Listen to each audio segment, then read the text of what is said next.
జై తెలంగాణ. ముందుగా తెలంగాణ ప్రజలందరికీ బసవేశ్వర జయంతి సందర్భంగా శుభాకాంక్షలు తెలియజేసుకుంటా ఉన్నాను.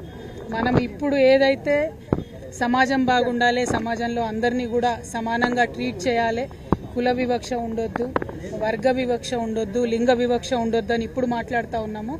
800 సంవత్సరాల క్రితమే బసవేశ్వరుడు మరి అవన్నీ కూడా గ్రహించి సమాజంలో ఉద్ధరణ జరగాలి, మన ఆలోచనలో మార్పు రావాలి, అందరం కూడా బాగుండాలని తను చాలా పెద్ద ఎత్తున ప్రయత్నం చేసి ఆనాడున్నటువంటి పాలకుల మనసు మార్చి అనేకమైనటువంటి విప్లవాత్మకమైనటువంటి కార్యక్రమాలు తీసుకోవడం జరిగింది.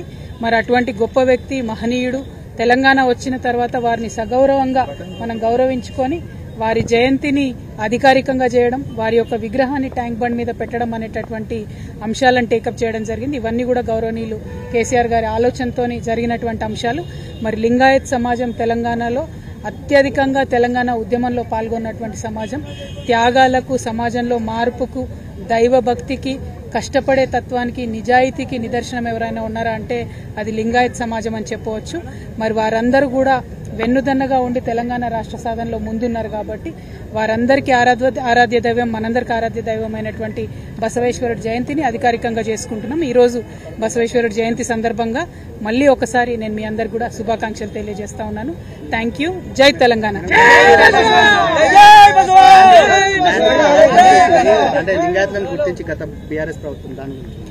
గత బీఆర్ఎస్ ప్రభుత్వం ఓబీసీలలో ఉన్నటువంటి ప్రతి ఒక్కరిని కూడా గుర్తించి మరి భూమి ఇవ్వడం జరిగింది. ఆత్మగౌరవ భవనం అనేటటువంటిది హైదరాబాద్ నగర నడిబొడ్డున ఉండాలని చెప్పి కేసీఆర్ గారు నమ్మినారు. అట్లానే ఆనాడు ముఖ్యమంత్రిగా హోదాలో వారు ప్రధానమంత్రికి కూడా నేను లేఖ రాస్తాను, దేశవ్యాప్తంగా ఉన్నటువంటి లింగాయత్లను కూడా ఓబీసీలో చేర్చాలనే డిమాండ్ ఉందని కూడా ఆనాడు కేసీఆర్ గారు చెప్పడం జరిగింది.